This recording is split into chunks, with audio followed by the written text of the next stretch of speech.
Christmas की ठंडी और चमकती रात थी। हर जगह रोशनी से जगमगाता शहर अपने त्योहार के जश्न में मग्न था। बर्फ के टीलों के बीच रंगीन लाइट्स की झिलमिलाहट और चर्च से आती घंटियों की आवाजें माहौल को और भी जादुई बना रही थीं। लेकिन इस चमक और खुशी के पीछे एक ऐसा रहस्य छुपा हुआ था जिसे बहुत कम लोग जानते थे।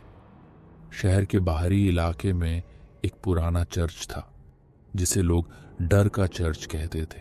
डर का चर्च वर्षों से वीरान था। ये चर्च पुराने समय का था और अब इसकी दीवारें खंडहर में बदल चुकी थीं। लोग कहते थे कि हर क्रिसमस की रात इस चर्च से अजीब आवाजें और चीखें सुनाई देती थीं।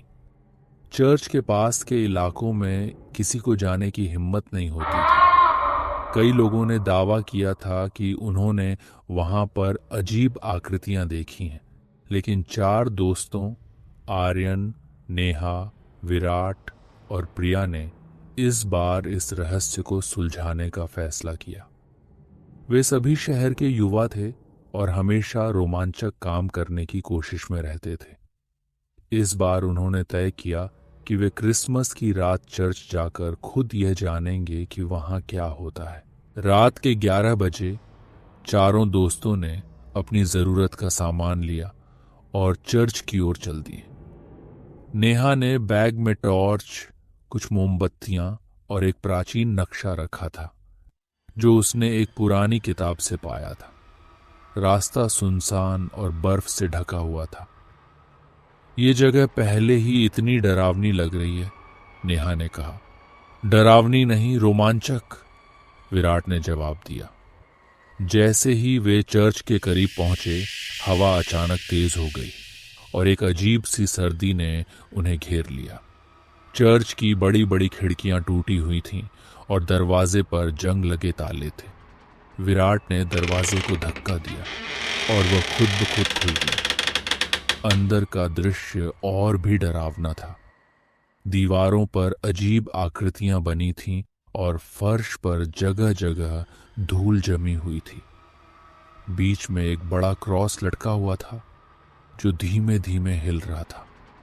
यहां कुछ तो अजीब है, प्रिया ने कहा। हमें सचेत रहना होगा, आर्यन ने कहा। जैसे ही वे चर्च में अंदर गए, दरवाजा जोर से बंद हो गया। चारों चौंक गए और डर के मारे एक दूसरे को देखने लगे। अचानक चर्च की खिड़कियों से तेज हवा आने लगी और बेंचें खुद ब खुद खिसकने लगीं। प्रिया ने घबरा कर कहा, यह क्या हो रहा है? हमें यहां से निकलना चाहिए। तभी चर्च के बीच में एक धुंधली आकृति उभरने लगी। उसकी आंखें लाल थीं और वह गुस्से में चिल्ला रही थी। तुम यहां क्यों आए हो? आर्यन ने डरते हुए पूछा। तुम कौन हो? आकृति ने कहा, मैं इस चर्च का रक्षक हूं, लेकिन मुझे इस रूप में बांध दिया गया है। हर क्रिसमस की रात मुझे इन दीवारों में कैद रहना पड़ता है। आत्मा ने बताया कि वह एक पुजारी थी जिसे कई साल पहले क्रिसमस की रात को मार दिया गया था। मैंने किसी का बुरा नहीं किया, लेकिन मुझे विश्वासघात का शिकार होना पड़ा, उसने कहा। नेहा ने पूछा, हम तुम्हारी कैसे मदद कर सकते हैं? आत्मा ने कहा, तुम इस चर्च के नीचे छुपे सच को खोजकर मेरी आत्मा को मुक्त कर सकते हो। चारों ने चर्च के अंदर तहखाने की खोज शुरू की। नीचे जाने वाला रास्ता धूल और मकड़ी के जालों से भरा हुआ था। जैसे ही वे नीचे पहुंचे, उन्होंने देखा कि वहां एक पुराना ताबूत रखा हुआ था। ताबूत के चारों ओर अजीब चिन्ह बने हुए थे। ये जगह और भी डरावनी लग रही है, प्रिया ने कहा। ताबूत के पास एक पुरानी किताब रखी थी। आर्यन ने उसे उठाया और उसमें लिखे शब्द पढ़ने की कोशिश की। किताब में एक प्राचीन मंत्र लिखा हुआ था जिसे पढ़ने से आत्मा को मुक्त किया जा सकता था। चारों ने हिम्मत जुटाई और किताब में लिखे प्राचीन मंत्र को पढ़ना शुरू किया।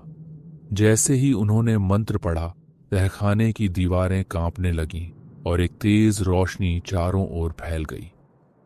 ताबूत के पास खड़ी आत्मा ने जोर से चिल्लाते हुए कहा, तुमने मुझे मुक्त कर दिया।